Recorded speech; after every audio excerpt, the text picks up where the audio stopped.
बिस्मिल्लाहिर्रहमानिर्रहीम, अस्सलाम वालेकुम। आप देख रहे हैं प्रोग्राम जिसे हम कहते हैं गुड मॉर्निंग पब्लिक, और पब्लिक मुझे कहती है Soha Afzal. Good morning public की पूरी टीम की तरफ से आपको जुम्मे का दिन बहुत मुबारक हो। इस्लामाबाद से हरमीत सिंह हमारे साथ इस शो में होते हैं, तो हम अपने प्रोग्राम का आगाज़ कैसे कर सकते हैं उनके बगैर, तो फौरी तौर पर उनके पास चलते हैं। अस्सलाम वालेकुम हरमीत पाजी, कैसे हैं आप? Good morning, happy Friday. जी वालेकुम सलाम, सत श्री अकाल, गुड मॉर्निंग। वैसे ना सोहा, जुमे का दिन आता है तो आपकी तो ज़्यादा मौजें लग जाती है कि हाँ, जैसे वो स्कूल की छुट्टियां होती थी कि हाय रब्बा छुट्टी है 2 दिन की, तो वैसे ही लगता है कि भाई 2 दिन की मौजें हैं। वैसे फ्राइडे दिन कैसे गुजरते हैं, वक्त लम्हे घड़ियां पता ही नहीं चलता है भाई। उम्मीद है कि आप सब देखने वालों को आपकी मंजिल बिल्कुल क्लियर नजर आ रही होगी, क्योंकि आजकल सब धुंधला है। वो इसलिए क्योंकि स्मोक ने जो है वो लाहौर, कराची और कुछ हद तक जो है वो दीगर के आसपास इलाके, खासतौर पर पंजाब की अगर बात की जाए तो NDMA की जानिब से हरमीत आपको पता है अलर्ट भी जारी किया गया है कि सौदर्न पंजाब खास तौर पर इसकी लपेट में है। स्मोक की वजह से सूरत हाल काफ़ी ज़्यादा ख़राब है। कराची में भी आपको हवा में खुनकी तो नज़र आ ही रही होगी, खुश्की भी, लेकिन उसके साथ साथ जो स्मोक है उसने अब थोड़ा सा मज़ा सर्दियों का किरकिरा कर दिया है। लेकिन ऑल दो इस सारी सूरत हाल में आपको पता है कि व्हाट टू डू वो ये सिर्फ कि आपने अपनी टू डू लिस्ट बनानी है और उसमें आपने मास्क और सारी प्रिकॉशंस लिख के रखनी है। अगर बाहर जाना है तो एहतियात करनी है ताकि आप स्मोक से बच सकें। ऑल दो हम अपने प्रोग्राम का बाकायदा आगाज़ करते हैं, और आपको पता है जब हम फ्राइडे की बात करते हैं तो मैं हमेशा आपसे कहती हूँ कि अगर एक दिन को तमाम दिनों में मुक़द्दस दिन करार दिया गया है तो इसका खूब सारा एहतमाम करें, इस दिन से भरपूर कोशिश करें कि फ़ायदा उठा सकें, खुद भी और अपने घर वालों को भी इस चीज़ की तरगीब दें, घर में मौजूद बच्चों को, और अगर बाहर जाना है तो जुम्मे की नमाज का खास तौर पर एहतमाम करें। हम प्रोग्राम में आगे बढ़ते हैं, और आगे बढ़कर हमने जब आपसे बहुत सारी चीज़ें शेयर करनी होती है तो उसमें हमारी कोशिश ये होती है कि वो तमाम इश्यूज़ जिसको आप सोशल मीडिया पे देख रहे हैं, एड्रेस कर रहे हैं, कमेंट कर रहे हैं, जिस पर आपके तबसरे जो है वो जारी हैं, उसको प्रोग्राम का सबसे पहले हिस्सा बनाया जाए। तो सबसे पहले प्रोग्राम का आगाज़ आपको पता है हम करते हैं डेली डोज से। तो फ्राइडे का डोज आपको देते हैं, और हैवी डोजेस के साथ ये सेगमेंट जिसे हम कहते हैं daily dose of good morning public, इससे प्रोग्राम का हम बाकायदा आगाज़ कर लेते हैं। और आपको पता है सबसे पहले हमने आपको पाकिस्तानी दुल्हन दिखानी है। वो दुल्हन कि वैसे आजकल हरमीत दुल्हन और दुल्हा इनका टारगेट शादी करने से ज़्यादा ये होता है कि फोटोग्राफी ऐसी हो कि हम बस वायरल हो जाए। हाँ। मतलब आपका डेकोर ऐसा होना चाहिए, आपकी ड्रेसिंग सेंस ऐसी होनी चाहिए। कोई लाइटें लगा लेता है, कोई ज्वेलरी तब्दील कर देता है, कोई पहाड़ों पे जाके शूट करता है, कोई आसमान को, ज़मीन को, पानी को, पता नहीं किस किस चीज़ को यूज़ करते हैं। बट ऑल दो ये कपल मैं आपको दिखाने लगी जिसमें दुल्हन ने एक मुनफरिद रिकॉर्ड ही मैं इसे कहूँगी बना दिया है कि उसने लौंग लाची वाला गाना तो वैसे आपने सुना ही होगा, लेकिन चलिए मैं आपको बताने लगी हूँ कि ये लौंगों से भरा हुआ जो है वो उसने किया है। अब पता नहीं ये कोई टोटका था, किसी ने कोई सजेस्ट किया था, कोई घर की बड़ी माई दादी होती है ना, उसने कहा होगा कि जो लौंग है उससे आप पहनेंगी तो ये शगुन होगा, वो शगुन होगा। लेकिन खैर इसको छोड़े, अब सजेशन किसने दिया ये तो जनाब ये हमें खुद ही बताएंगी। लेकिन अभी खबर ये है कि पाकिस्तानी दुल्हन है, लौंगों का इसने हार पहना हुआ है, और ये वीडियो कल से सर्कुलेट कर रही है। अच्छा, वैसे सोहा एक और चीज जो, एक तो हमारे जो रीत रिवाज हैं बरसों से चली आ रही हैं, सदियों से जो चीजें चली आ रही हैं, कहीं ना कहीं जो घर में एक बुजुर्ग अम्मा होती है ना, दादी अम्मा, वो कहती है भैया तुमने ये करना है, रिवाज करना है तुमने, तो फिर वो जाहिर बात है कि अगर नहीं करना है फिर मसला ये बन जाता है कि भैया बड़े ज्यादा जो है लोग गिला शिकवा भी करते हैं। लेकिन मैंने बहुत सारे इलाकों में मुख्तलिफ किस्म के रीत रिवाज देखे हैं। मैंने ये भी देखा है कि बॉइल्ड एग जो होते हैं वो उसका गले में हार डाल के दुल्हन और दूल्हा जो है उसको पहनाया जाता है। फिर वो खुशकिस्मत लोग होते हैं जो उसको वो जो बॉइल्ड अंडा है वो मिलता है और वो खा लेता है नमक मिर्च लगा के। लेकिन बहरहाल हमने ये भी देखा है कि जिसे हिंदकों में बांगी कहते हैं, बांगी, तो कहीं ना कहीं दुल्हन और दुल्हा जो है उनको दोनों को बांगी पकड़ा जाता है, कुक्कड़ जिसे कहते हैं। हाँ, तो वो जो कहीं ना कहीं सारी चीजें हैं ना, ये कहीं बरसों पुरानी और कहीं ना कहीं रीत रिवाज हैं, और फिर कहा जाता है कि ये शुभ है, ये अशुभ है, ये नेक है, ये नेक शगुन है। तो मेरे ख्याल में उन रीत रिवाज को बरकरार रखते हुए देही देहातों में या बहुत सारे इलाकों में या बहुत सारे इलाकों में मुख्तलिफ कल्चर। अब लौंग लाची की बात, वो उन्होंने सोचा कि लौंग लाची के साथ तो डांस नहीं कर सकती भैया, लौंग लाची गले में पहन लेते हैं। लेकिन आप एक बात बिल्कुल ठीक कह रहे हैं कि बहुत सारे ऐसे ट्रेडिशंस इनको कैरी करते हैं मुख्तलिफ प्रोविंसेस की। अगर हम बात करें तो हमारी रिसर्च के मुताबिक सूबा बलूचिस्तान जो है वहाँ पे बाकायदा तौर पर ये एक रिवायत है, बाकायदा ये ट्रेडिशन है जिसको दुल्हनें जो है वो कैरी करती हैं। और हरमीत ये बड़ी खूबसूरत बात है। मतलब आप अगर गिलगित बल्तिस्तान वाली साइड पे चले जाएं, बलूचिस्तान कोयटा वाली साइड पे चले जाएं, KP के वाली साइड पे चले जाएं, हमें शायद उन रिवायात का पता भी नहीं होता जो वो इतनी खूबसूरती से साल हर साल कैरी कर रहे होते हैं, और वो बहुत ही प्यारी लगती है। अब लेकिन देखिए ना, ग्लोबल विलेज जब हम कहते हैं पूरी दुनिया को, और फिर अगर हम पाकिस्तान की बात करें तो इन तमाम सूबों में वो पुरानी रवायात जो सिर्फ ढकी छुपी थी और सिर्फ एक ख़ानदान तक महदूद थी या एक तबके तक महदूद थी, अब वो निकल कर बाहर आ रही है सोशल मीडिया के ज़रिए। तो अगर आपके देखिए ये अगर वीडियो वायरल हो रही है और लोग इस पर मुख्तलिफ तबसरे कर रहे हैं, तो आपकी इन्फॉर्मेशन के लिए आपको बता देते हैं कि बलूचिस्तान का ये कल्चर भी है, लेकिन अब लोगों को क्या पता, लोग तो ये समझते हैं। वैसे अगर देखें ना, एक तो लौंग लाची का ये हार, फिर देखें वो जो शर्माहट सी, वो नजाकत सी, वो कहीं ना कहीं उस चेहरे पे फैली हुई है। मुझे कहीं ना कहीं वो दुल्हन वाला जो रियल रूप है ना, आजकल कहीं दुल्हनें जो हैं वो उनका फोकस क्या होता है कि भैया रील में अच्छी आनी चाहिए, तस्वीर अच्छी होनी चाहिए, भाड़ में जाए आगे पीछे रिश्तेदार। लेकिन यहाँ पे देखें वो शर्माहट, वो नजाकत, वो सारी चीजें में कहीं दुल्हन के चेहरे पे भी नजर आ रही है। रियल लाइफ की कौन बात करता है हरमीत पाजी, reel, it's all about real life. तो चले जी, रील होगी वायरल और आप होगी वायरल, अब शादी के बाद आपको शादी मुबारक। आगे बढ़ते हैं, अगली खबर पे चलते हैं। हमने बहुत पुरानी खबर देनी है आपको, और देनी कहाँ से है हरमीत? जनूबी कोरिया से। 860 साल पुराना ये खूबसूरत तरीन दरख्त जो है वो मौसम ख़िज़ा में हम आपको दिखा रहे हैं। यकीनी तौर पर देखने में ऐसा लग रहा है कि एक पेंटिंग है हरमीत, और पेंट किया हुआ है येलो सारे उसके पूरे दरख्त को, और वो कितने बड़े रकबे पे फैला हुआ है। लेकिन दरअसल ये जनूबी कोरिया की एक कौमी अलामत है, जो कि 860 साल पुराना दरख्त है, जिसको दूर दराज से लोग जो है वो देखने आते हैं। अगर मैं सिर्फ इसका एरिया बता दूँ, 17 मीटर के दायरे पर ये मुहित है, और अगर इसकी हाइट की बात करें, ये भी हम आपको एरियल व्यू दिखा रहे हैं, तो आपको अंदाज़ा नहीं हो रहा कि इसका रकबा कितना है। इसकी तकरीबन ऊंचाई जो है वो 32 मीटर है, और दूर से देखिए कितना खूबसूरत लग रहा है। और ये जो है वहाँ पे लोग ख़ासतौर पे कह रहे हैं कि कोविड के बाद लोगों ने यहाँ पर आना बहुत ज़्यादा शुरू कर लिया, बल्कि आपको इर्द गिर्द टूरिस्ट भी नज़र आ रहे होंगे। तो ये वो हैं जो सिर्फ यहाँ देखने आते हैं, पिक्चर्स खिंचवाने आते हैं, और अब आहिस्ता आहिस्ता ये बहुत मशहूर हो रहा है। एक तारीखी मकाम के साथ साथ हरमीत की एक विजिटिंग पॉइंट भी बन रहा है टूरिस्ट। तो वैसे अगर क्या सोहा कहते हैं ना कि पुराने माँ बाप और पुरानी चीज़ें ये बड़ी ज़्यादा आपको अजीज होती हैं, और बहुत सारे ममालिक में इन सारी चीज़ों का ख्याल भी रखा जाता है। आप देखें ये दरख्त जो है 860 साल पुराना, लेकिन उसकी केयर भी की जाती है, और कहीं ना कहीं उसको महफूज बनाने के लिए। लेकिन बहरहाल अगर हम देखें, आपको मालूम होगा मुख्तलिफ इलाकों में, चाहे वो बोर्ड के दरख्त हो, दीगर चिनार के दरख्त हो, दीगर ऐसे दरख्त हमें नजर आते हैं जो बरसों पुराने होते हैं, सदियों पुराने होते हैं। अगर आप अभी एबटाबाद की तरफ आप जाएं, और एबटाबाद में उसको कहा जाता है चिनारों का शहर। मेजर एबर्ट ने वहां पे चिनार लगाए थे, और इतने लंबे ऊंचे जबरदस्त कदावर किस्म के चिनार आपको नजर आएंगे। और जिस एरिया से आप, वो एक एरिया है जहां से सारे चिनार हैं, वहां से गुजरते हैं आप जून जुलाई में, तो एक ठंडक सी, एक जबरदस्त किस्म की ठंडक आपको महसूस होती है। तो मेरे ख्याल में बहुत सारी ऐसी चीजें यहाँ पे भी है जो बरसों पुरानी है, लेकिन ध्यान उस तरफ हमारा कम जाता है, हम पॉलिटिक्स में ज्यादा बिजी। बस ठीक है, सियासत ही हो रही है ना, वो सियासत में सियासत हो, घर में हो, ऑफिस में हो, ज़रा कोशिश करें थोड़ी ब्रेक लगाएं, और इस तरह की जो कुदरती चीज़ें हैं उनको देखकर खुश हों। यकीनी तौर पर आपको आपके आसपास भी कोई ना कोई चीज़ ऐसी ज़रूर मिल जाएगी जो आपको खुश करेगी। लेकिन चलिए जी, आगे बढ़ते हैं। मौसम ख़िज़ा में ये जो है वो कुछ सीज़न में ये खूबसूरत मनाजिर हमें इस्लामाबाद में भी नज़र आते हैं। खैर ये तो बड़ा ही ज़बरदस्त था। आगे बढ़ते हैं, हमने आपको बताना है दुनिया का सरतरीन वो कस्बा जो कि रूस के ख़ित्ते साइबेरिया में मौजूद है। और अगर हम इसकी बात करें, बल्कि आप एक काम करें, गेस करें। हम सर्दियों की बहुत मतलब कोशिश करते हैं ना कि सर्दियाँ ज़्यादा हों, उसको ज़्यादा इंजॉय करें, लेकिन आपको पता है लाहौर में तो हरमीत बामुश्किल 3 से 4 माह की सर्दी होती है, जो भी अब मेरे ख्याल से और कम हो जाएगी, लेकिन उसकी इंटेंसिटी बहुत ज़्यादा होती है। हमसे तो 12, 11, 10 टेम्परेचर बर्दाश्त नहीं होता। आप गेस कर लें कि जिस जगह का मैं जिक्र कर रही हूँ और दुनिया के सरतरीन कस्बा जो मैं आपको दिखा रही हूँ, उसका टेम्परेचर कितना होगा? चलिए गेस करें। हरमीत जी आप बताएं, आपको देखने में क्या लग रहा है, कितना इसका टेम्परेचर होगा? वैसे लग बहुत ज्यादा रहा है, लेकिन आपके पास ज्यादा तो शुमार है। मैं चाहता हूँ कि आप बताएं नाज़रीन को, -30 ठंडक फील हो रही है। वही मैं बता देती हूँ, -30। वहाँ पर मौजूद हर चीज़ इस वक्त फ्रीज है, और हर चीज़ को इस वक्त बर्फ़ ने ढका हुआ है। क्या खूबसूरत मनाजिर हैं ये। तो आप नॉर्मली अगर हम बात करें पाकिस्तान की, तो आपको पता है एक विंटरलैंड लॉन्च किया था किसी कंपनी ने यहाँ पे, और उसको लोगों ने बहुत इंजॉय किया था कि जो आप वहाँ जाते हैं तो आपको ये फील होता है कि हर चीज़ फ्रीज है, और इर्द गिर्द स्नोमैन भी है, और बहुत सारे विंग्स भी बनाए गए हैं। वहाँ पे लोग बहुत एंजॉय करते हैं। बट ऑल्दो ये एक रियल लाइफ वीडियो है जो हम आपको दिखा रहे हैं। रूस का एक खित्ता है साइबेरिया, वहाँ पर एक मौजूद कस्बा है जो दुनिया का सरतरीन इलाका कहलाता है, और वहाँ का करंट टेम्परेचर जो है वो इस वक्त -30 है। ट्रैफिक सिग्नल्स की बात करें, रोड की बात करें, रोड साइड की बात करें, घरों की, शॉपिंग मॉल की, हर चीज़ इस वक्त फ्रीज है। मैं तो ये सोच रही हूँ, उम्मीद यहाँ लोग रहते कैसे होंगे?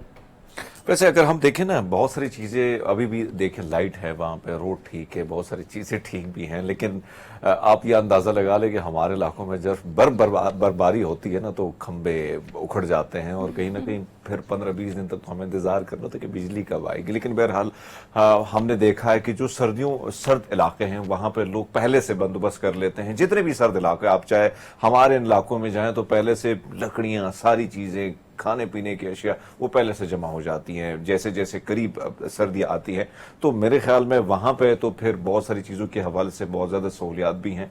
और वैसे मुश्किल तो होता है, लेकिन आदत इतनी बन जाती है कि फिर यही लोग गर्म इलाकों में जब जाते हैं, हल्की फुल्की गर्मी जो है वो भी इनसे बर्दाश्त नहीं होती। तो मेरे ख्याल में रहन सहन जहाँ जहाँ आप रहते हैं, अब बहुत सारे लोग हमारे जब लाहौर की तरफ आते हैं या पिंडी की तरफ आते हैं, इस्लामाबाद की ओर आते हैं, कहते हैं भैया यहाँ पे गर्मी बहुत ज़्यादा है क्योंकि वो इलाके सर्द है।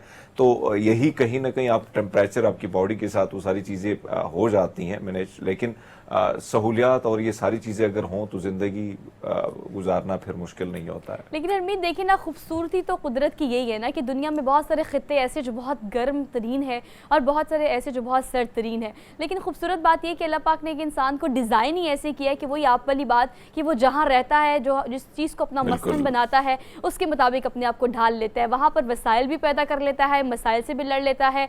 बस यही एग्जाम्पल आपकी अपनी लाइफ में, आप जिस जगह रह रहे हैं, जिस ज़िंदगी को गुजार रहे हैं, मेरे ख्याल से बहुत भी मुश्किलात होंगी तो कोई ऐसी नहीं होगी जो हल नहीं हो सकती। तो अपने आप को कोशिश करें, थोड़ा सा फ्लेक्सिबल करें और एडजस्ट करने की कोशिश करें, खा वो बहुत सर्दी हो, बहुत गर्मी हो या एतदाल का मौसम हो। हमने अब लेनी है आपसे एक break, because we are at this segment for today. एक ब्रेक लेके वापस आते हैं, आपने कहीं नहीं जाना, keep watching. Good morning public.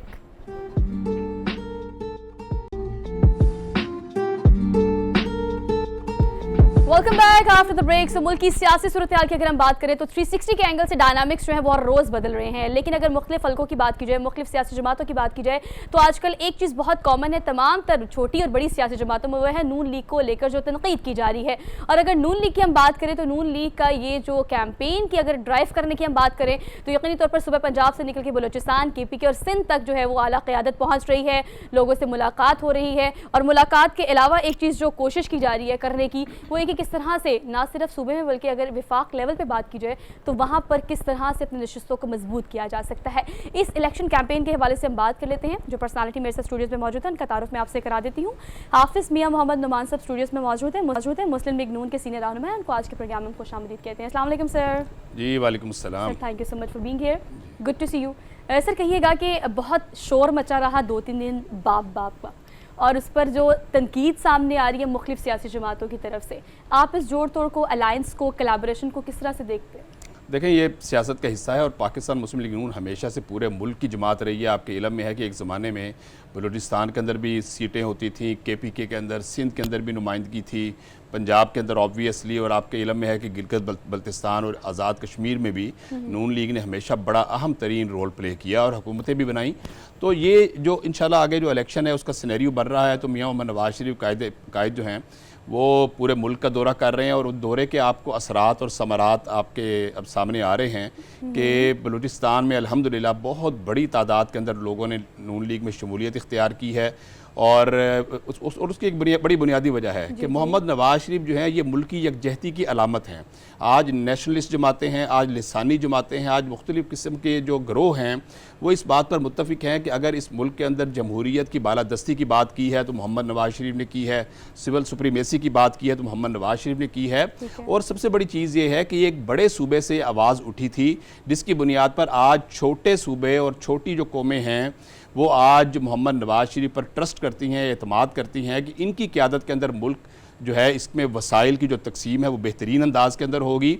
और जो मायूसियाँ या जो एक पसमानदगी है बलूचिस्तान की और आप देखें कि मुख्तलिफ़ सूबों की जो बज़ाहिर महसूस होती है उसको अगर हमने ख़त्म करना है तो अल्टीमेटली इक्वल शेयरिंग बेसिस के ऊपर हमने ख़त्म करना है। तो इस हवाले से जो मोहम्मद नवाज शरीफ पर लोगों का एतमाद है और आप ख़ास तौर पर आपने उसका मुजाहरा आज बलूचिस्तान में देखा है कि भरपूर अंदाज के अंदर मोहम्मद नवाज शरीफ पर एतमाद किया गया है। और सॉरी फॉर इंटरप्शन, ये भी बताइएगा साथ ही इस चीज़ को भी एड्रेस कर दें कि अब जो आवाज़ें उठ रही हैं, आपने आवाज़ें उठने की बात की, यकीनी तौर पर पे दर पे अलायंस हो रहा है, लोग शामिल हो रहे हैं, जो कि अच्छा भी है, क्रेडिबल भी है आपके लिए, नून लीग के लिए। लेकिन किंग पार्टी और लाडला प्लस, ये इंतखाबात के पहले ये नैरेटिव बिल्ड जो हो गया है आम आवाम में, इसको आप क्या समझते हैं? इससे तो मियां मोहम्मद नवाज शरीफ यकीनी तौर पर नाखुश हैं। नहीं, देखें, जो लाडला तो आपने देखा कि एक अनोखा लाडला था, और वो पूरी कौम ने फिर देखा कि जिस तरह उसको लाया गया, उसकी परवरिश की गई, और जिस तरह फिर उसको कौम के ऊपर मुसल्लत किया 2018 के अंदर, और जिसका रिज़ल्ट फिर पूरी कौम ने देख लिया कि मुल्क जो है वो मुआशी दलदल के अंदर फंस गया, और जो पूरी कौम उसकी जेब से पैसा निकल गया, और लोग गरीब से गरीब तर होते गए, और वसाइल कम होते गए और मसाइल बढ़ते गए। और आप देखें कि लोगों की आमदन कम हुई, लोगों की जो थी खर्च अखराजात जो थे वो 10 गुना बढ़ गए। तो इस हवाले से तो आज मैं समझता हूँ कि सारे इदारे बिल्कुल न्यूट्रल प्ले कर रहे हैं। मोहम्मद नवाज शरीफ साहब इस मुल्क में वापस आए हैं, और आपने अभी देख लिया कि जो कोर्ट्स का, जो मोहम्मद नवाज शरीफ के केसेस के हवाले से जो बात थी, जो खुद कोर्ट्स के अंदर से अब बात उठ रही है कि जो मोहम्मद नवाज शरीफ को सज़ा दी गई और ताउम्र नाअहल किया गया, उसकी बेसिस क्या थी। तो अब हाफिज साहब, एक और चीज हमने देखा कि बलूचिस्तान की तरफ नवाज शरीफ साहब गए, और आप जिस तरह फरमा रहे हैं कि इत्तेहादी, ये वही बाप पार्टी की मैं अगर बात करूं तो कभी ये जरदारी के साथ पहले से बात हो चुकी थी, लेकिन फिर अब देखा नवाज शरीफ साहब के सामने। लेकिन हमने इससे पहले देखा मरियम नवाज साहबा जब यहाँ पे लापता अफराद के हवाले से डी चौक में धरना था, तो मरियम नवाज साहबा 2 दिन बाद पहुंच जाती थी, वहां पे बलूचिस्तान तक पहुंच चुकी थी, लेकिन इस बार उन्होंने किसी से मिलने की कोशिश नहीं की। आपको क्या लगता है कि क्या वो, एक तो बयानिया तो खैर आप उनसे पीछे तो हो गए, लेकिन जो लापता अफराद के साथ वादे किए गए थे मरियम नवाज साहबा ने, उनसे मुलाकात तक ना की, वजह क्या है सर? देखिए, एक बड़ी बुनियादी चीज़ है कि जो स्टैंस था पाकिस्तान मुस्लिम लीग नून का, वो बिल्कुल जो लापता अफराद के हवाले से जो पॉलिसी पहले दिन से थी वही आज भी वही पॉलिसी है।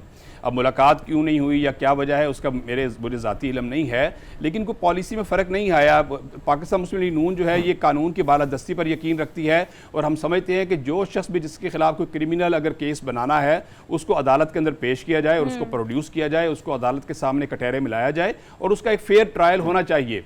इसके ऊपर मोहम्मद नवाज शरीफ जो हैं और हमारी जो मोहतरमा मरियम नवाज साहबा इसके ऊपर बिल्कुल कमिटेड हैं, और इस हवाले से कोई एम्बिग्विटी नहीं है कि खुदा न खास्ता को इस मामले पर कॉम्प्रोमाइज़ हो गया है।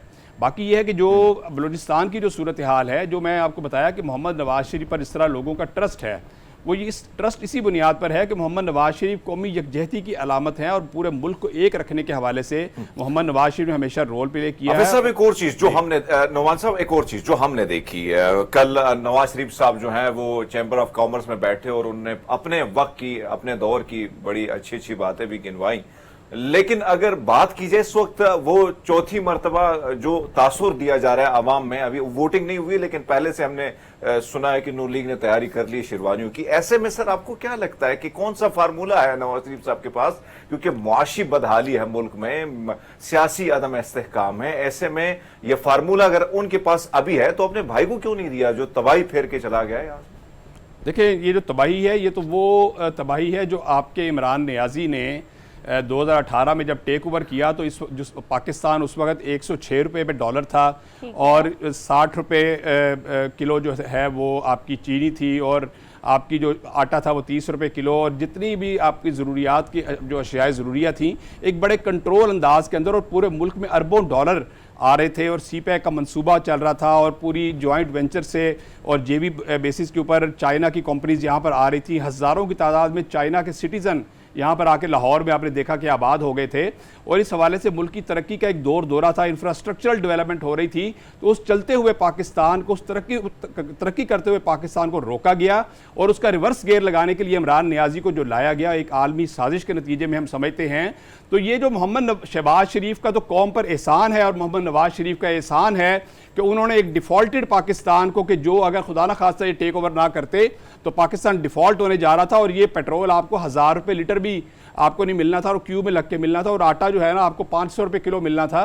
तो उस चीज़ को बचाने के लिए मोहम्मद शहबाज शरीफ साहब मैदान में आए, और उन्होंने टेक ओवर किया इंतहाई मुश्किल तरीन वक्त में, और मुल्क को संभाला दिया, IMF से मुआहदा किया, और मुल्क को साहब एक और चीज जो हम देख तो रहे हैं, बिलावल भुट्टो साहब ने कल मानसेरा में जलसा किया, कन्वेंशन किया, फिर इल्जामात आप लोगों पे बहुत ज्यादा थे। एक तरफ हम देख रहे हैं कि कहीं ना कहीं नून लीग की बड़ी क़यादत की जानिब से इस तरह पीपल्स पार्टी पर तनकीद तो नहीं की जा रही, लेकिन पीपल्स पार्टी ने तनकीद के सारे दरवाजे खोल दिए हैं। क्या वजह है, क्यों नाला किया आप लोगों ने? इत्तेहादियों को सबको अपने साथ लेके गए, पीपल्स पार्टी को अकेला किया मुश्किल वक्त में, तो वो आपके साथ थे सर, साथ लेना चाहिए। बड़ी बुनियादी चीज़ ये है कि पीपल्स पार्टी कभी भी हमारी इंतखाबी इत्तेहादी नहीं रही। अच्छा जी। कभी भी ये एग्रीमेंट नहीं हुआ PDM था कि alliance आप था। इंतखाबात में आप इत्तेहाद करेंगे। पीपल्स पार्टी का हमारा जो डिफरेंसेस हैं, जो हमारे इख्तलाफात हैं, वो सारी कौम को पता है। ये तो लार्जर एक स्केल के ऊपर डेमोक्रेसी की बहाली के लिए, रियल लीडरशिप की बहाली के लिए इत्तेहाद था। और मैं समझता हूँ आगे इंतखाबात आ रहे हैं, पीपल्स पार्टी को पूरा हक है वो अपना इख्तलाफ राय रखे।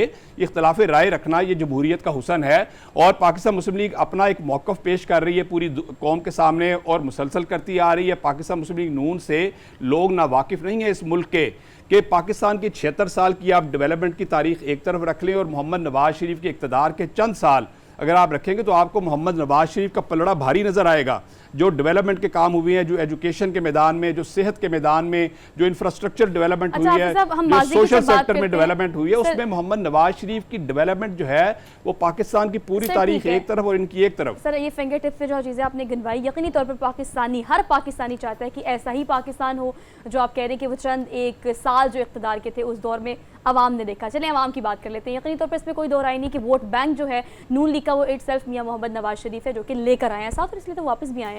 लेकिन अब नैरेटिव बिल्ड करने की अगर बात करते हैं, इन तमाम चीज़ों के बावजूद भी जो नैरेटिव बिल्ड करके हमें इंतखाबात में जाना चाहिए, आम आवाम के सर मसाइल बहुत है सियासत से हट के।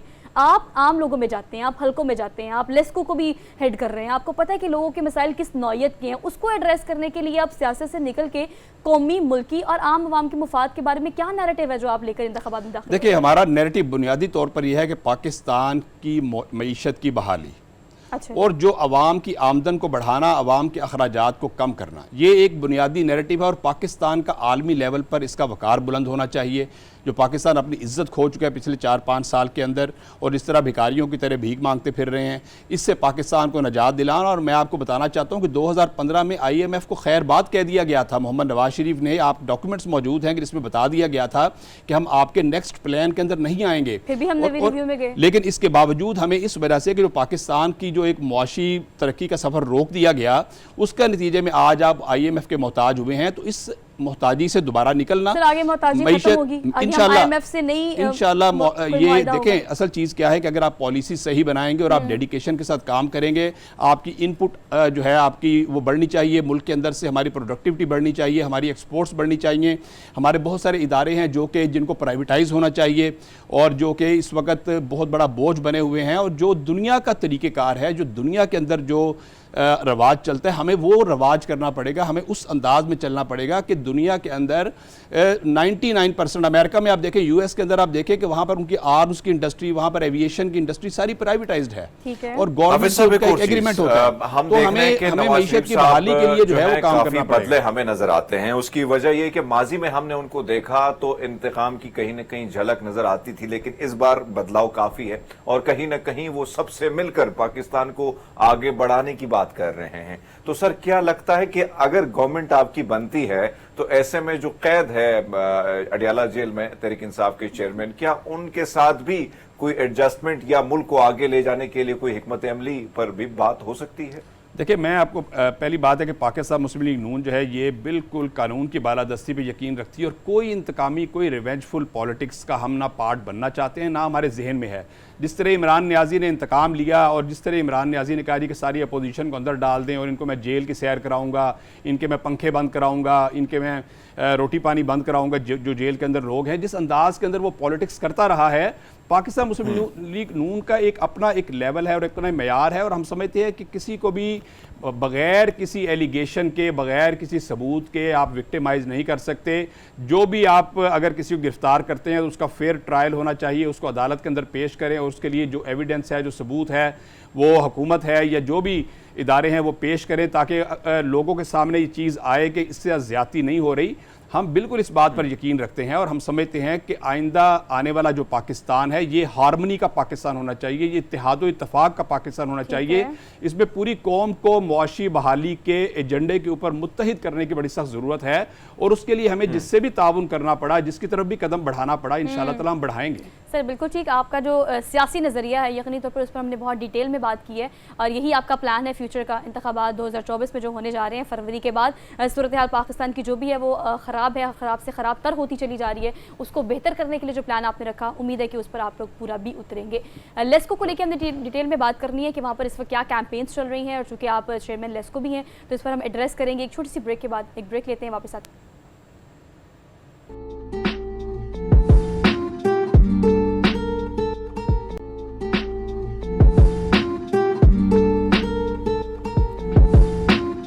Welcome back after the break. जब हम मुल्क की माशी सूरत हाल की बात करते हैं तो यकीनी तौर पर कंसर्न डिपार्टमेंट्स का जिक्र करना हरमीत बहुत ज़्यादा ज़रूरी है, और जब हम कंसर्न डिपार्टमेंट का जिक्र करते हैं तो यकीनी तौर पर उनकी कारकर्दगी के बारे में बात करते हैं। लेकिन उससे पहले एक बड़ी अहम चीज़ ये भी है कि मुआशरती तौर पर अगर देखा जाए तो माशी सूरत हाल को बेहतर करने के लिए इनफरादी तौर पर आपका क्या किरदार है और आप क्या किरदार अदा कर रहे हैं उस चीज़ को ख़राब करने में या ठीक करने में, ये एक बहुत अहम चीज़ है। अगर हम बात की जाए लेस्को की या बिजली चोरों की, जब हम लेस्को का जिक्र करते हैं तो बिजली चोरी की बात भी करते हैं, जो कि एक मुनज़्ज़म निज़ाम के तहत बिजली चोरी कर रहे हैं। उनके खिलाफ जितनी कैंपेन्स चलाई जाती हैं, उन्हें कैटर किया जाता है, उनको रोका जाता है, सजाएं दी जाती हैं। इस हवाले से पॉलिसीज़ भी बनी है। उसकी इम्प्लीमेंटेशन पर जब हम बात करते हैं तो ये निज़ाम जो है उसको बेहतर करने के लिए लेस्को किस तरह की कारकर्दगी पिछले चंद एक महीनों में अदा कर चुका है, रिकवरीज कितनी अच्छी हुई हैं, इस पर आज के प्रोग्राम में हमने बात करना है। और ऑब्वियसली हमारे साथ हाफिज़ मियाँ मोहम्मद नुमान साहब भी मौजूद हैं, चेयरमैन लेस्को हैं, और हमारे साथ पहले पॉलिटिकल सेगमेंट में भी थे। सर, आपको दोबारा से खुशामदीद कहते हैं क्योंकि आपका इंटायरली चेंज हो गया है और ये पूरा जॉनरा। अब लेस्को की अगर हम बात करें, यकीनी तौर पर सर बहुत एक मुनज़्ज़म निज़ाम के तहत पिछले कई सालों से ये बिजली चोरी की जा रही है, जिसकी वजह से आम सार्फिन, आम आवाम जो है उसको इसका खमियाजा भुगतना पड़ता है। लेस्को की इस वक्त क्या कैंपेन चल रही है बिजली चोरों के खिलाफ? देखें, जब से हमारा BOD कॉन्स्टिट्यूट हुआ है तो ये बिजली चोरों के ख़िलाफ़ हमने कैंपेन एक पहले भी शुरू की हुई थी, लेकिन अब जाहिर है कि जब से इंटरिम गवर्नमेंट आई है तो इसका फोकस को मज़ीद बढ़ाया गया और बड़ा फोकस करके प्रायोरिटी दी गई कि हमने इस कैंपेन के अमली नताइज हासिल करने हैं। और इस वक्त तक अल्हम्दुलिल्लाह लाहौर के जो लेस्को डोमेन है, जिसमें 5 अज़ला आते हैं, उकाड़ा है, कसूर है, लाहौर, शेखुपुरा, ननकाना, इन 5 अज़ला में इस वक्त तक हम 70% थेफ्ट के ऊपर काबू पा चुके हैं। और ये हमारी जो कैंपेन है इस वक्त पाकिस्तान के तमाम डिस्कोज में लेस्को नंबर 1 पे आ गया है। एंटी थेफ्ट कैंपेन के अंदर जो FIRs लॉन्च हुई हैं, जो लोग गिरफ्तार हुए हैं, जो लोगों को पनिशमेंट्स हो रही हैं, प्लस जो रिकवरी के यूनिट्स डाले गए और उसमें फिर अमली रिकवरी कर ली गई जो चोरी के नतीजे में जो यूनिट्स था। इसके अलावा एक और कैंपेन हमने शुरू की जो डिफ़ॉल्टेड अमाउंट्स थी, जो कि बिलियंस के अंदर बड़े लंबे अरसे से एक डिफ़ॉल्ट की अमाउंट्स चल रही थी। बहुत सारे इदारों ने, बहुत सारी कंपनीज़ ने, बहुत सारे इंडिविजुअल्स ने जो लेस्को की पेमेंट करनी थी वो रुकी हुई थी। उस हेड के अंदर भी तकरीबन हमने मोर देन 12 बिलियन इन 2 महीनों में रिकवर किया है। तो ये इतनी बड़ी सब एक और चीज जो सबसे बड़ा गिला है वो आप भी देख रहे थे कि हमने ये देखा है कि बहुत सारे ऐसे इलाके वहां पे हम ये देखते हैं कि कुछ मीटर्स होते हैं, ज्यादातर लोग कुंडा सिस्टम जो है वो लगा के, और फिर कहीं ना कहीं बर्डन जो है वो मीटर जिन्होंने लगाए उन पर ज्यादा पड़ता है। तो इस वक्त आपसे जानना चाहेंगे किस तरह कितने ऐसे लोग जो हैं उनको गिरफ्तार किया गया जो कुंडे लगाते थे या गैर कानूनी तौर पर बिजली का इस्तेमाल करते थे, खासकर फैक्ट्रियों के हवाले से जानना चाहेंगे। सर, बहुत सारे लोग हम अक्सर देखते हैं कि वापडा वाले कहीं ना कहीं मिले भी होते हैं, तो क्या उनके खिलाफ भी कोई कार्रवाइयां हुई हैं?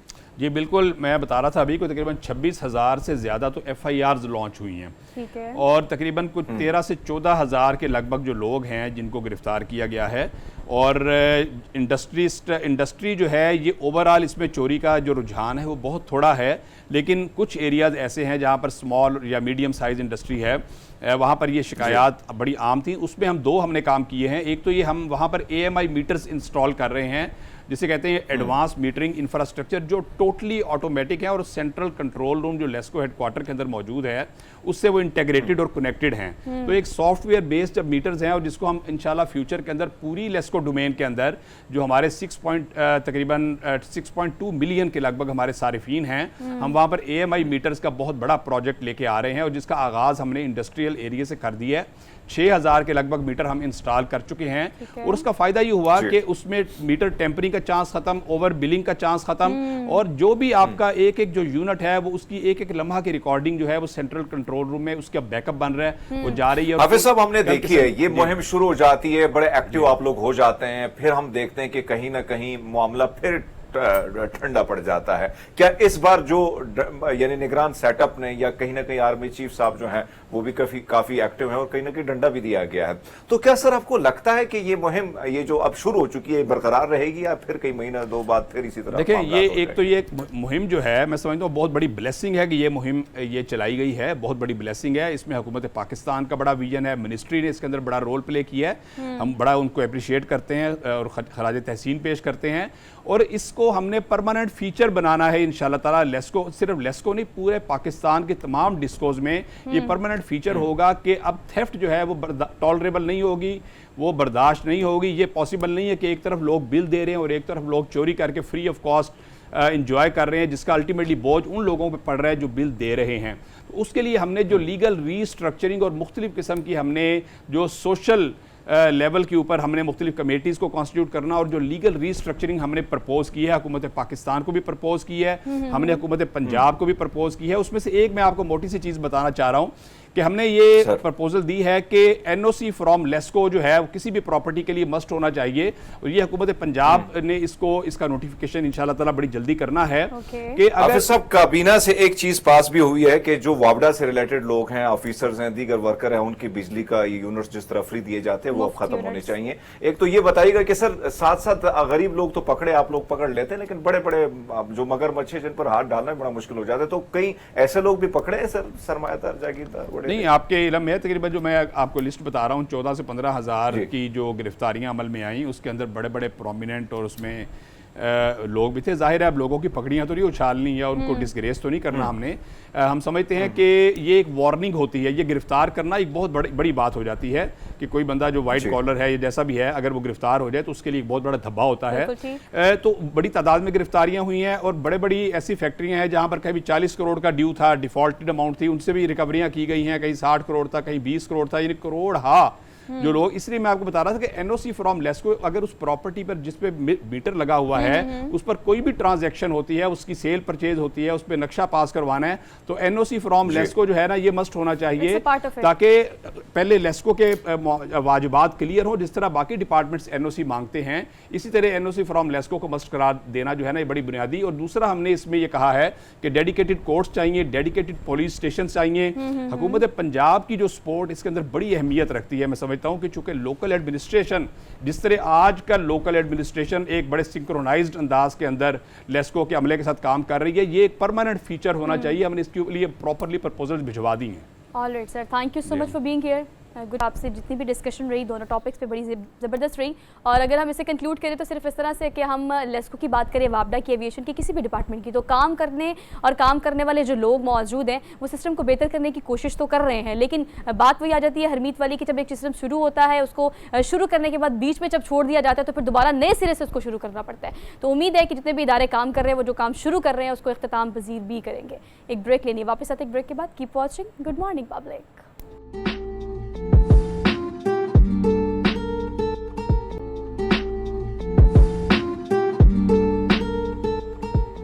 Welcome back after the break. So we are in the second hour of the show. और दुनिया का सबसे बड़ा रोग, क्या कहेंगे लोग, क्या ये वाकई रोग है? ये बॉदर ही नहीं करना चाहिए। अक्सर लोगों को आपने कहते हुए सुना होगा I just give a dam, लेकिन इनसाइड नजर आ रहा होता है कि लोग कितना इफेक्ट होते हैं लोगों की बातों से। हम जिस मुआशरे में रहते हैं, जिस सोसाइटी का हम हिस्सा है, जिस घर का हम हिस्सा है, हमने ये चीज़ अपने मुंसलिक तमाम रिश्तों में देखी है, माँ बाप का हो, बहन भाई का हो, टीचर का हो, स्कूल कॉलेज यूनिवर्सिटी हर जगह, कि लोग इफेक्ट होते हैं इससे और अपने फैसलों को मोल्ड भी कर देते हैं, बदल भी देते हैं कि लोग क्या कहेंगे।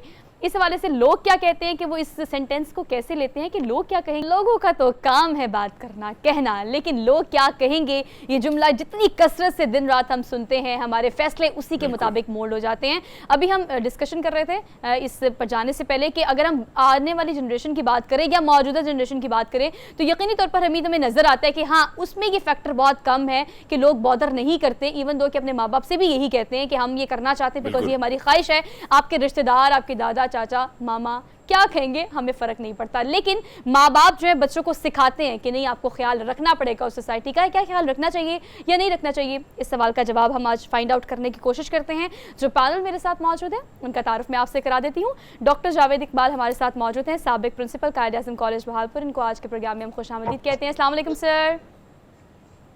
वालेकुम अस्सलाम। Sir thank you so much for joining us for good morning public. और हमारे साथ सूफिया सुहेल भी मौजूद हैं, कॉर्पोरेट ट्रेनर हैं और साइकोलॉजिस्ट हैं। इनको आज के प्रोग्राम में वेलकम कहते हैं। अस्सलाम वालेकुम सूफिया। अस्सलाम वालेकुम। Thank you so much for being here. Doctor साहब आपसे शुरू कर लेते हैं। सर एक सादा सा सवाल पर्सनल तो नहीं हो जाएगा, आपको फर्क पड़ता है लोग क्या कहते हैं? अभी आपने जो लोगों की राय मुझे दिखाई ना, तो उसमें दोनों तरफ ना इंतहा पसंदी के वो थे। कुछ ने कहा हमें क्या फर्क पड़ता है, वी डोंट केयर, और कुछ ने कहा हाँ जी फर्क तो बहुत ज्यादा पड़ता है। मेरे ख्याल में इस बात को ना थोड़ा हमें ऑब्जेक्टिवली एनालिसिस करनी चाहिए, और इसकी ऑब्जेक्टिव एनालिसिस ये है कि जब भी कोई बात कहे तो हमें देखना चाहिए कि वो बात सही है, ये बात सही नहीं है। इनफैक्ट जो एक टर्म है जिसे हम कहते हैं करेक्टिव फीडबैक, ये बहुत जबरदस्त एक्सटर्नल टूल है इंसान की इस्लाह का। लिहाजा फर्ज करें एक शख्स मुझे कहता है कि जावेद इकबाल यार तुम तो बहुत ही ज्यादा ना फजूल और कंजूस किस्म के इंसान हो। अब इसमें मुझे करना चाहिए, अगर मैं बना हुआ आदमी हूं, अंदर से बना हूं, तो मुझे ये चाहिए कि मैं कहूं कि यार इस वक्त मैं जरा मसरूफ हूं, मैं जरा पब्लिक ये न्यूज के साथ कर रहा हूं, आधे घंटे बाद बैठ के ना मैं चाहता हूं कि मैं आपसे जरा डिस्कस करूं कि आप इस नतीजे पर कैसे पहुंचे कि मैं एक कंजूस आदमी हूं और मैं बुरा आदमी हूं। अच्छा, अब इसके दो नतीजे हो सकते हैं। एक नतीजा तो ये हो सकता है कि वो मुझे कायल कर ले कि वाकई ये वजूहात हैं जिनकी वजह से उसने ये नतीजा निकाला। ऐसी सूरत में मुझे उसके गले में हार डालना चाहिए, उसका शुक्रिया अदा करना चाहिए और उसे ये कहना चाहिए कि यार तुम्हारी बड़ी मेहरबानी, अगर तुम मुझे ना बताते तो मुझे तो पता ही ना चलता कि मैं तो कंजूस और फजूल आदमी हूं, और अब मैं इंशाल्लाह अपने आप को बदलने की कोशिश करूंगा। अच्छा, दूसरी सूरत यह है कि वो जो कुछ कह रहा हो वो गलत हो, किसी गलत फहमी की बुनियाद पर हो, और मैं अब उससे बात करके उसकी गलत फहमी को दूर कर दूं। लेकिन इसमें आप देखिए सोहा कि जो दोनों का एक कॉमन कंक्लूजन होगा वो ये होगा कि मेरे साथ ताल्लुक बहुत मजबूत हो जाएगा, पहली सूरत में भी और दूसरी सूरत में भी। अच्छा, अगर मैं इससे ऑपोजिट करूं, उसने मुझे कहा ये, तो मैंने कहा तुम्हारी जरूरत कैसे हुई, तुमने यूं। अच्छा, अक्सर हम जो कोई हमारे बारे में राय देता है हम उसके सामने नहीं करते, हम 10 और लोगों के सामने उसकी बुराइयां करना शुरू कर देते हैं, जिसके नतीजे में ये होता है कि जब उस शख्स तक खबर पहुंचती है तो उसके साथ हमारे ताल्लुकात खराब हो जाते हैं। इस दुनिया में सबसे कीमती चीज रिश्ते हैं, रिश्तों को कोई हाथ से जाने नहीं देना चाहिए। तो मेरा ये ख्याल है कि लोग क्या कहते हैं को ये भी नहीं कहना चाहिए कि जो मर्जी कहते रहें, और ये भी नहीं कहना चाहिए कि हाँ इससे बहुत फर्क तो पड़ता है। इसको ऑब्जेक्ट, लेकिन ये तभी मुमकिन होगा कि जब हम अंदर से बने हुए हों। अच्छा डॉक्टर साहब, सॉरी फॉर द इंटरप्शन, लेकिन मैं चाहती हूँ कि इसको साथ ही आप ये ऐड कर ले। चले जो रिश्ते हैं उनका तकाजा यही है कि उनकी बात सुने, वो क्रिटिक हो उसको फीडबैक के तौर पे ले, ठीक है ये हो गया। अब लोगों की अगर हम बात करें जिनसे हमारा कोई ताल्लुक ही नहीं है, आजकल वो भी 1001 हलकों में बैठकर इसी चीज़ के बारे में बहुत बात करते हैं कि तुमने सुना उसने क्या कर लिया, तुमने सुना उसने क्या कर लिया, उसने इससे शादी कर ली, उसने दूसरी कर ली, उसने पहली कर ली। से ये चीज़ें जो हैं, वो जो लोग हैं वो क्या कहेंगे, उसको बॉदर करना चाहिए जिनसे आपका ताल्लुक ही कोई नहीं है। देखिए, बॉदर की टर्म की बजाय ये कि उस पर गौर करना चाहिए।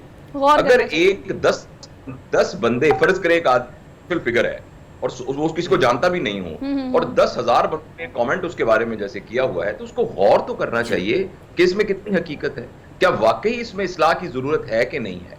तो बुनियादी ये बात है।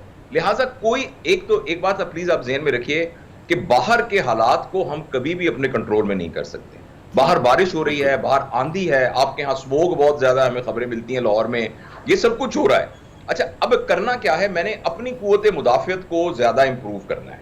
तो पर्सनैलिटी की ग्रोथ के अंदर भी ये बहुत अहम है कि मैं कितना बना हुआ हूं, उन बातों के नतीजे में मैं क्या अपने लिए बेहतरी की गुंजाइश करता हूं। जबरदस्त। सोफिया आपकी तरफ आएंगे। डॉक्टर साहब जिस तरह फरमा रहे हैं, सोफिया अगर हम देखें दो किस्म के लोग हैं। एक तो जो हमने देखा वॉक्स बॉक्स में कहीं ना कहीं कहते हैं हम परवाह नहीं करते, लेकिन हमने ऐसे लोग भी देखे हैं कि जाते हैं किसी शादी में, किसी फंक्शन में, वैसे मार्क कम आए, दीगर चीज़ें, दुपट्टा ठीक नहीं है या लड़का है जीन्स ठीक नहीं है, शर्ट नहीं पहनी, तो कहीं ना कहीं वो इस चीज़ में ज़्यादा अपने आप पर ये सारी चीज़ें हावी कर लेते हैं। इसका क्या नुकसान है और कैसे अपने आप को निकाला जाए कि आसपास आपको सिर्फ यही चीज़ दिखाई देती कि लोग क्या कहेंगे?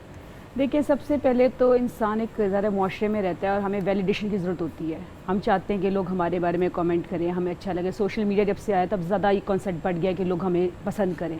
ये जो कैरेक्टराइजेशन हो गई है हमारी कि लोग हमें पसंद करें, लोग हमें जानें, लोग हमें वैलिडेशन दे दें, इसने बहुत ज़्यादा लोग क्या कहेंगे पे जोर दे दिया है। सबसे पहले तो ज़रूरी है कि आप ये जानें कि अगर इस फ़ाइन लोग कहते हैं लोगों का आदत होती है बात करने की, जितना बड़ा आप देखिए सोशल मीडिया पे इशू आएगा 5-10 दिन बाद वो ख़त्म हो जाएगा। बिल्कुल ठीक। ठीक है, तो आप सबसे पहले तो आप ये जानें कि क्या उन्होंने जो बात की है क्या वो वाकई सही है कि नहीं है।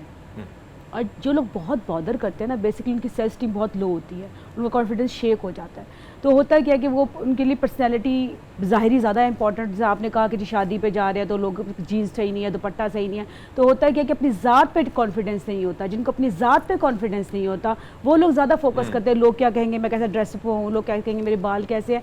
अगर ऑनेस्टली आप देखें तो हम भी कितनी शादियों में जाते हैं, हम कितने लोगों को बॉदर करते हैं, हम कितने लोगों के बारे में बात करते हैं, 5 मिनट बात की, 2 मिनट बात की, उसकी वजह से अपनी सेल्फ स्टीम लो कर लेनी, अपना कॉन्फिडेंस शेयर करना, ये गलत बात है। तो फोकस इस पे करना है कि okay I am satisfied, I am okay, I am confident about my personality, तो गो एट विद दैट। अच्छा डॉक्टर साहब, इसी बात को अगर मैं थोड़ा सा इस तरह से एलेबोरेट करूं कि अपने इमोशंस को प्रोसेस करना एक टास्क है।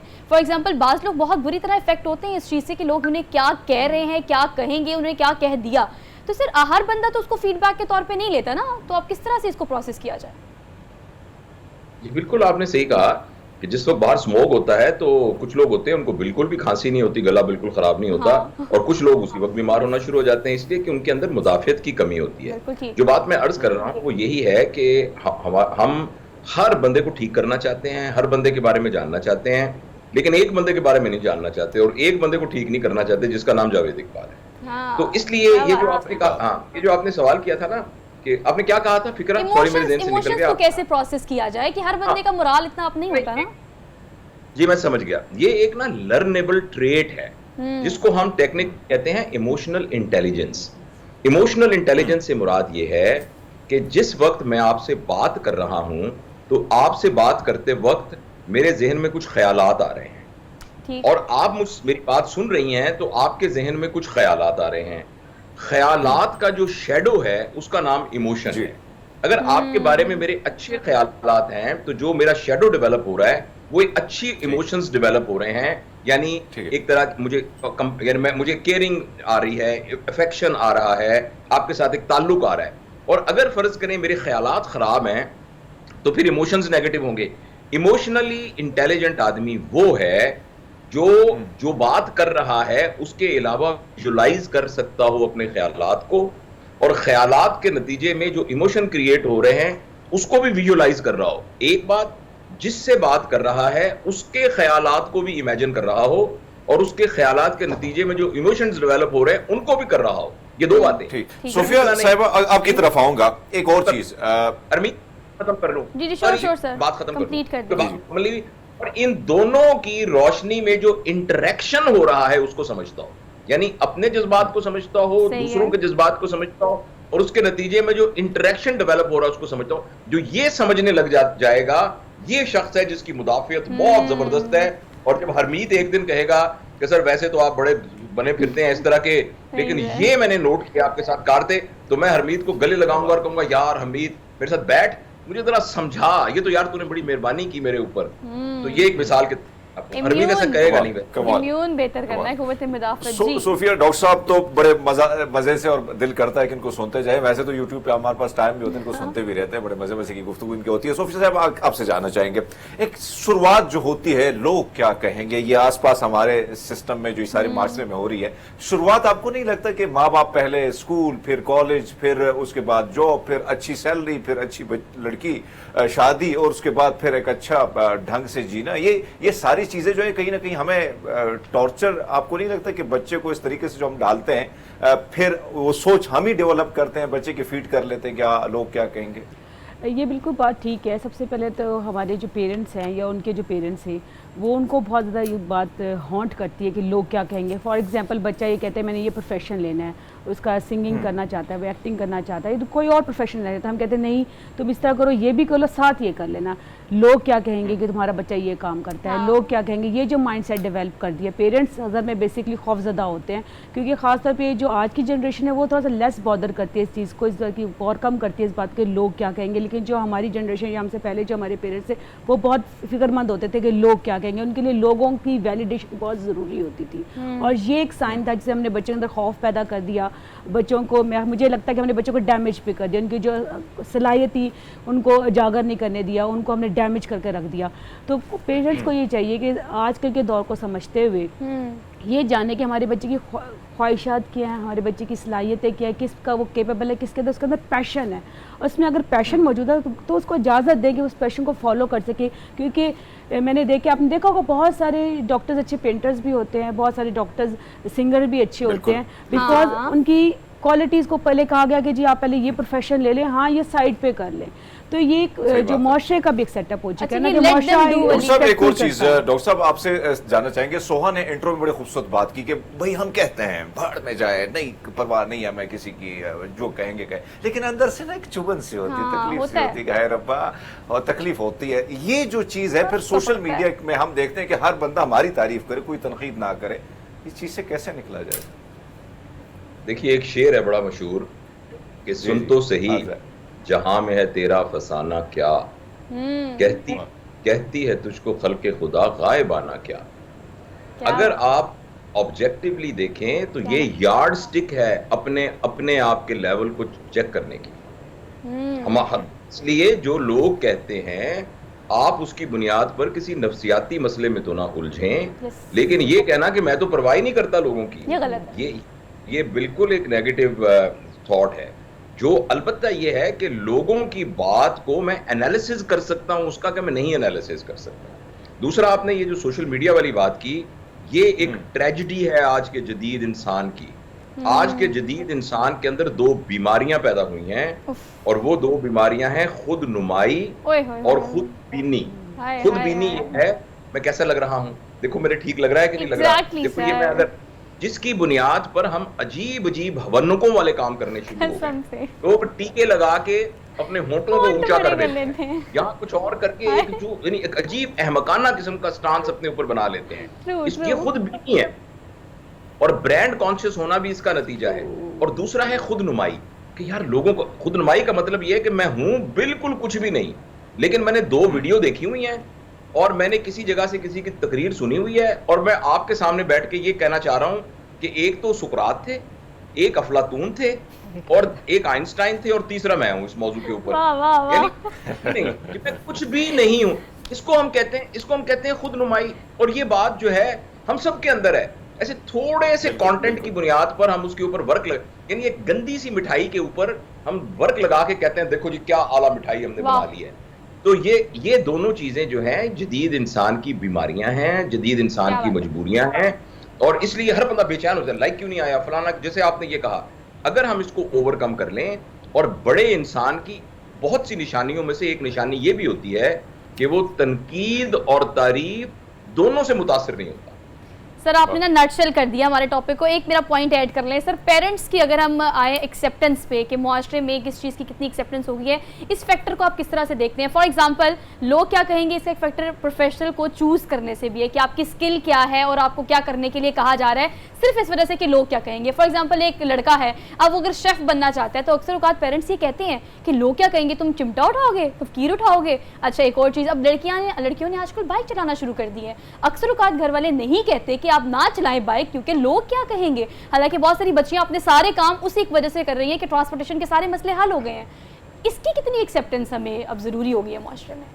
देखो बेटा, ये ना एक मुआशरे का इज्तिमाई शऊर होता है। जो मुआशरे का इज्तिमाई शऊर बढ़ना शुरू हो जाता है तो फिर नीचे तक वो ट्रिकल करना शुरू होता है। मैं आपको एक छोटी सी मिसाल देता हूँ बहुत कम वक्त में। बरतानिया जो है वो पंजाब जितना मुल्क है, वहां भी ज़हीन लोग होंगे, पूरी दुनिया पर उन्होंने हुकूमत की है। पूरी दुनिया से हर 6 महीने के बाद वो प्लैब का इम्तिहान करवा के पूरी दुनिया से डॉक्टरों को लेके आते हैं जो जाके बरतानिया में काम करते हैं। तो मुझे ये बताएं कि बरतानिया के अपने ज़हीन लोग किधर जाते हैं? उसकी वजह यह है कि मुआशरा अमूमी तौर पर शऊर में आ गया है। आपने देखा होगा वलायत में, आप किसी से पूछे ना कि आप क्या काम करते हैं, तो ये बहुत ही बुरी ऑफेंड करने वाली बात है।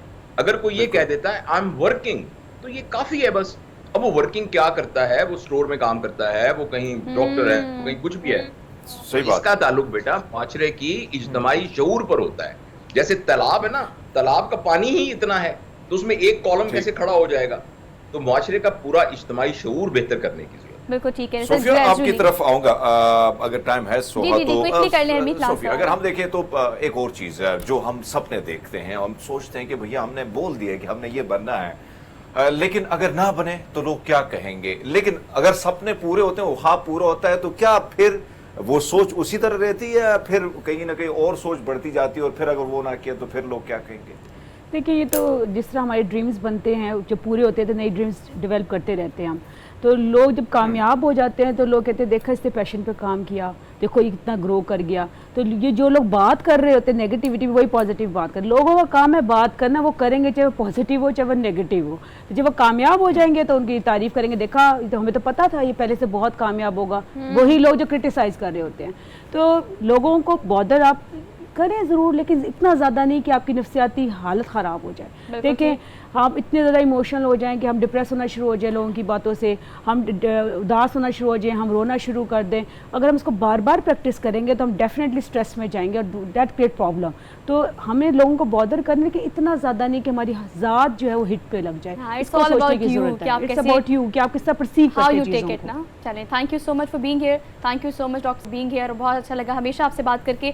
हम कंक्लूड कर लेते हैं कि कोई भी बंदा अगर आपको एक्सटर्नल हार्म कर रहा है, कोई अपनी बात से कर रहा है, जेस्चर पोस्टर कोई भी चीज़, तो वो आपको एक्सटर्नल हार्म कर रहा है। Internal it's all about you. ये आपकी चॉइस है कि अगला बंदा क्या कह रहा है, उसने अपने फीडबैक के तौर पे लेना है, क्रिटिक के तौर पे लेना है, या अपने पॉजिटिव नेगेटिव चेंज अपने लेके आना है। तो ये इट्स ऑल अबाउट यू कि हाउ यू टेक इट। तो लोग क्या कहेंगे वो आप कैसे ले रहे हैं, इस बारे में ज़रूर सोचिएगा। एक ब्रेक लेनी है, वापस आते हैं। ब्रेक के बाद keep watching good morning public.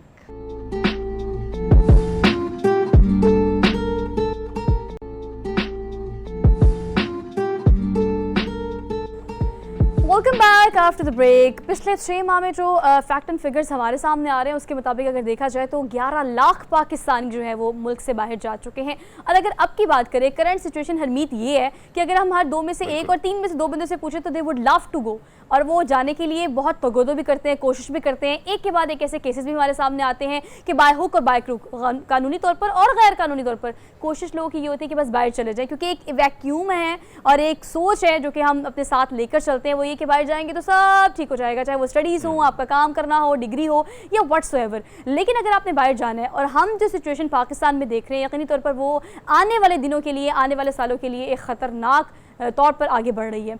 Brain drain की जब हम बात करते हैं तो वो तमाम लोग जो पाकिस्तान का कीमती असासा बन सकते हैं, जिनके ब्रेन्स को हम यूटिलाइज़ कर सकते हैं, उनको फौरी तौर पर कैच कर लिया जाता है बहुत सारे ऐसे इदारों से जो कि पाकिस्तान से ताल्लुक़ नहीं रखते।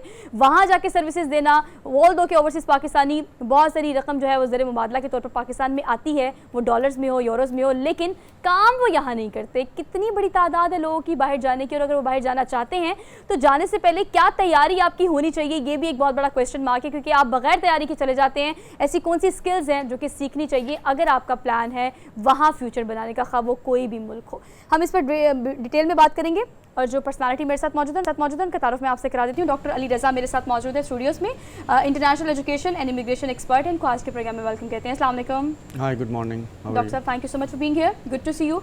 डॉक्टर साहब, एड्रेस कीजिएगा इस चीज़ को कि अगर हम स्पेसिफिकली स्टार्ट ब्रेन ड्रेन से करें तो उसमें कोई दो राय नहीं है कि अगर यूनिवर्सिटीज़ की बात की जाए, इंटरनेशनल जितनी भी हैं, वो अच्छा और ज़बरदस्त आपको पैकेज ऑफ़र कर रही हैं, आपको वजीफ़े ऑफ़र कर रही हैं, आपको बाकायदा हर चीज़ की जॉब भी साथ ही ऑफ़र कर रही हैं। इसकी वजह से जो ब्रेन ड्रेन है वो कितना ज़्यादा बढ़ गया है पाकिस्तान में? You know, for me, the first cause of the brain drain is the social media. You know, people are more active there. You know, YouTube and channels and Facebook. So people know where there is a better lifestyle.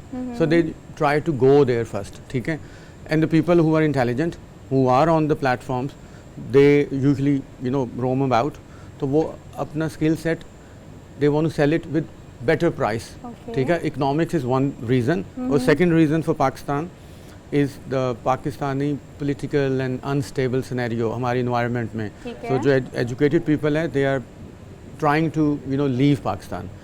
And but अभी जो problem है, we went to UK but 20-30 years back. We come back every year many times. But these people, they don't want to come back to Pakistan. So अच्छा, ये अगर ज़्यादा हम इस सूरत हाल को देखते हैं डॉक्टर साहब, आप इस चीज़ को एड्रेस करें कि जो लोग अब जाना चाहते हैं वो तो परमानेंट जाना चाहते हैं, लेकिन बहुत सारे लोग ऐसे हैं जो कि एज अ फैमिली नहीं जा सकते। बड़ी तादाद में लोग वो हैं जो इमिग्रेशन अप्लाई करना चाहते हैं क्योंकि वहाँ जाकर अच्छा कमाना चाहते हैं। फैमिलीज अभी फ़िलहाल यही होती हैं। अभी अगर हम बात करें इंटरनेशनल लेवल पर, कौन से ऐसे ममालिक हैं जो कि इमिग्रेशन अच्छी ऑफ़र कर रहे हैं, जो कि लोग इसके लिए अवेल कर सकते हैं? No, first of all, I will always recommend obviously UK because most of the Pakistanis living within Pakistan, other diaspora is in the UK, like more than 30 lakhs Pakistani हैं. So UK is one of the best ones. But Canada is the charm country nowadays. Canada, Australia, New Zealand, and then comes to the European countries. Germany है, Finland है, Norway, Sweden. They are very good. But ठीक वहाँ है। पे language के issues हैं. Doctor साहब हम कोशिश करेंगे कि आम फहम गुफ्तगू करें ताकि जो हमारी पब्लिक है उनको समझ आ सके। उर्दू में हम कोशिश करेंगे बिलिंगुअल होकर लोगों को एड्रेस करें कि अगर आप यंगस्टर्स हमें जो स्क्रीन की उस तरफ अभी देख रहे हैं, आप उन्हें क्या सजेस्ट करेंगे कि हम बाहर जाने को सोल्यूशन समझते हैं एज अ फैमिली या एज ए इंडिविजुअल। वहाँ जाने से पहले but we need to prepare ourselves कि हमें कौन सी ऐसी स्किल्स आनी चाहिए जो वहाँ जाकर हम सेल करें तो हम वक्त से पहले वहाँ पर सेटल हो सकें। You know, every country needs different skill sets है. अब UK they are looking for the healthcare advisors, ठीक है, और they are looking for the arts people. ठीक है। और the media people. UK very different है क्योंकि there so much population. हमारी but 8 to 9 crore population है UK की. Canada it's about 3 crore के around उनकी population and they want to increase it to like 10 crores in next but 10 years. So Canada is looking for everybody. Okay. Everybody, especially the doctor IT Ali Raza, experts. एक और चीज़, ज़ाहिर बात है आप बाहर रहे हैं और अगर हम देखें बाहर दुनिया में एक चीज़ जो कहीं ना कहीं यहाँ पे ख्वाब दिखाए जाते हैं और कहीं ना कहीं ख्वाब हमने भुने होते हैं कि भाई बाहर जाके ये पूरे होंगे, लेकिन फिर कहीं ना कहीं हम सोचते हैं जब वहाँ पे जाते हैं तो फिर वो काम हमें करने पड़ते हैं जो पाकिस्तान में हम उसको मुंह नहीं लगाते। क्या लगता है डॉक्टर साहब, कहीं ना कहीं आपको नहीं लगता है कि इन चीज़ों पर अगर हम यहाँ पे फोकस करें और कहीं ना कहीं मुस्तकबिल आपका फिर हमने वापस अगर आना है तो क्यों यहाँ सेटिंग ना करें सारी चीज़ों के हवाले से? You know, first of all, जब मैं बाहर गया था मेरा रीज़न बाहर जाने का डिफरेंट था, ठीक है. I wanted to study and pure studies and I wanted to do student politics, ठीक है. So I used to follow Benazir Bhutto. She is a world class leader. So she was the president for Oxford University. So I wanted to become the president for my university. So I became the president for my university, for Student Union in 2002 for University of London. So मेरा कुछ और plan था. But people who are going now, अब आप कह रहे हैं कि वो उस इंडस्ट्रीज़ में काम करते हैं जो पाकिस्तान में कभी करना नहीं चाहेंगे. वो पाकिस्तान में इंडस्ट्रीज एग्जिस्ट ही नहीं करती. Caring industry, old people caring, या ऑर्फनेज होम्स यहाँ पे इतने नहीं हैं. वहाँ पे हाईली पेड हैं यूके में या कनाडा में. Cyber securities and certain jobs, even the media jobs, they are paying, Canadian government is paying high prices for them. And same like एक और चीज, अभी यूके से मेरे एक दोस्त हैं यहाँ पे इस्लामाबाद में बैंक में मैनेजर हुआ करते थे. टाई शाई कोट शूट परफ्यूम करके बैठा करते थे. परसों बात हो रही थी मेरी, तो कह रहे थे कि ओल्ड एज में काम करता हूँ, बुजुर्गों को नहलाता हूँ और ये काम है मेरा सारा दिन. तो मैं वही बात कर रहा हूँ कि कहीं ना कहीं ये अच्छी जॉब भी होती है और फिर बाहर हमें इतने चीजें अट्रैक्ट कर जाती हैं. हम कहते हैं कि बाहर जाएंगे तो पता नहीं कौन कौन से ख्वाब जो है पूरे होंगे. थोड़ा सा रियलिस्टिक अगर मैं रियलिस्टिक बताता हूँ कि why he went to UK, क्यों गए हैं वो यूके ना. हालांकि इतनी अच्छी जॉब थी. उसकी वजह कि first of all your next family, your children, वहाँ पे we got free education, free medical, free health care, free even the up to the university level, ठीक है. तो पीपल आर गोइंग देयर बच्चों की अपने फ्यूचर के लिए, ठीक है.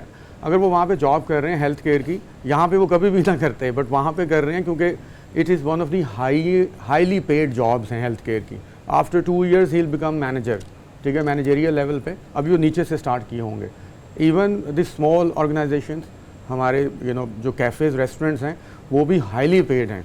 इतने आपके जो मल्टीनेशनल्स हैं वो भी पे नहीं करते जितना वहाँ पे हमारे लोअर स्टाफ को पे करते हैं. और हमारी द बेस्ट थिंग अब कनाडा है. कनाडा में सर्टन सिटीज़ हैं, दे गिव यू बेनिफिट्स, ठीक है. यूएसए में बेनिफिट्स नहीं हैं इतने ज़्यादा, बट यूके बेनिफिट देता है. And European Union, Germany, France, Italy, lots of benefits. आपको चिल्ड्रन को they give you stipend to the wife also. वो घर पे रहती हैं, अगर बच्चे संभालती हैं उसको भी पैसे मिलते हैं.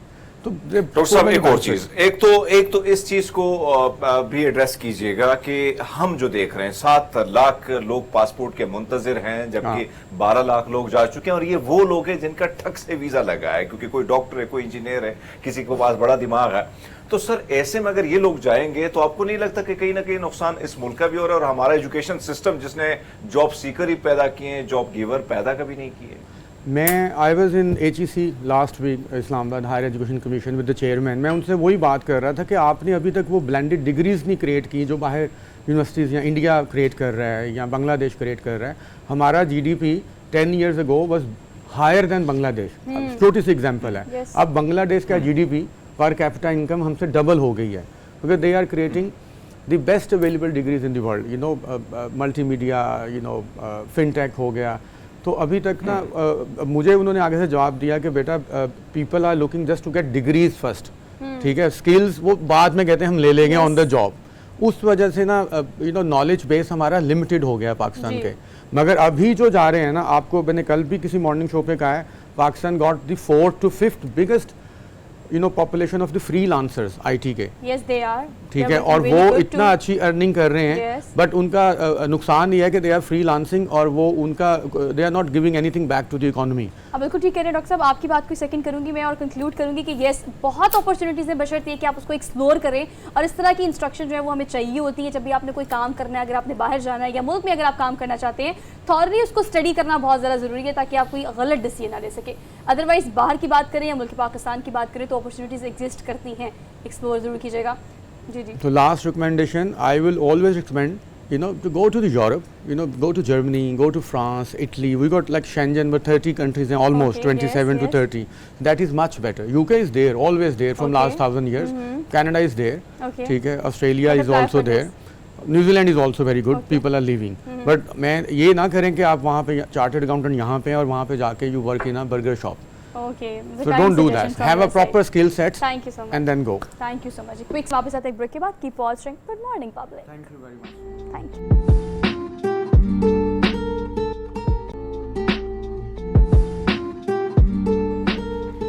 Welcome back after the break. से पूरे प्रोग्राम में हम नहीं भूल सकते वो सेगमेंट जिसमें हम याद करते हैं और आपको याद दिलाते हैं कि आपने आज किसको याद करना है। अगर हम आज के दिन की मुनासबत से आपसे शेयर करें तो यकीनी तौर पर कुछ शख्सियात हरमीत ऐसी होती हैं कि लहजा तो बहुत खूबसूरत और धीमा होता है लेकिन शख्सियत बड़ी रोबदार होती है। और अगर हम सिर्फ उनके फिल्मी करियर की बात करें तो फिल्मी करियर में भी काम किया और ड्रामों में भी काम किया, लेकिन जो ड्रामों से शोहरत मिली वो कहीं और से नहीं मिली। हम शफी मोहम्मद शाह की बात कर रहे हैं। अपने खूबसूरत किरदारों से उन्होंने टेलीविजन, पाकिस्तान टेलीविजन पर ऐसे ऐसे किरदार अदा किए कि आज भी लोगों के ज़हनों पर नक्श हैं। और अगर उनकी पर्सनालिटी की इटसेल्फ हम बात करें तो उर्दू फिल्मों में काम तो किया ही किया, सिंधी में भी किया, लेकिन उसके बाद अगेन जो लोगों ने उनको अप्रिशिएट किया, सराहा, वो टेलीविजन की स्क्रीन थी। मतलब वो ड्रामे जिसमें उन्होंने वर्सेटाइल एक से बढ़कर एक किरदार अदा किया और आज उनको याद करने का दिन है। मतलब आज उनकी 16वीं बरसी जो है वो मनाई जा रही है। सुहा, अगर हम देखें चाहे पीटीवी के ड्रामों के जितने भी किरदार थे, जितने भी अदाकार थे, कहीं ना कहीं उनकी शुरुआत जब होती है तो रेडियो से, रेडियो के बाद जब वो टेलीविजन की स्क्रीन पर या फिल्म के जरिए। लेकिन इसमें कोई शक नहीं है कि शफी साहब जो हैं उनके जिस तरह वो उन्होंने किरदार निभाया और जिस तरीके से निभाया, और वाकई में आपने बात दुरुस्त की कि उनकी जो शख्सियत थी, पर्सनालिटी थी, बड़ी खूबसूरत उनकी शख्सियत थी। और कहीं ना कहीं धीमे अंदाज में आप अपनी सारी बात कर जाएं जो पैगाम है। लेकिन अगर कैरेक्टर की बात की जाए, हर कैरेक्टर में कैसे उसको निभाना है, कैसे उसमें लीन होके उस कैरेक्टर को निभा के आवाम के दिलों में जगह बिठाना है, ये मेरे ख्याल में उन्होंने बखूबी निभाया। और यही वजह थी कि फिल्म इंडस्ट्री को अगर हम देखें, ड्रामा इंडस्ट्री को देखें, एक उरूज उसकी वजह यही थी कि हर किरदार के साथ साथ पर खासकर हर लफ्ज पर, हर चीज पर बड़ा ध्यान दिया जाता था। तो वाकई में ऐसे बड़े नायाब हीरे जो है हम लेकिन हरमीत उनकी पर्सनालिटी का एक खासा ये भी था कि रोबदार शख्सियत होने की वजह से उन्होंने सियासत में भी कदम रखा। पाकिस्तान पीपल्स पार्टी के पार्लियामेंटेरियन के तौर पे उन्होंने कोशिश की कौमी असम्बली की नशिस्त लेने की, लेकिन उसमें कामयाब ना हो सके। लेकिन जिसमें कामयाब हुए वो रहती दुनिया तक ऐसे ही रहेगा, वो है उनकी अदाकारी। So we are done with the show for today. अब इंशाल्लाह करेंगे आपसे मंडे को। ओवर द वीकेंड खुश रहें और खुश रहने के लिए वजूहात तलाश ना करें, बल्कि आप खुश रहेंगे, अपने से मुस्तकिल लोगों को खुश रखेंगे तो चीज़ें अच्छी और बेहतरीन रहेगी। अपना ख्याल रखें। अल्लाह हाफ़िज़।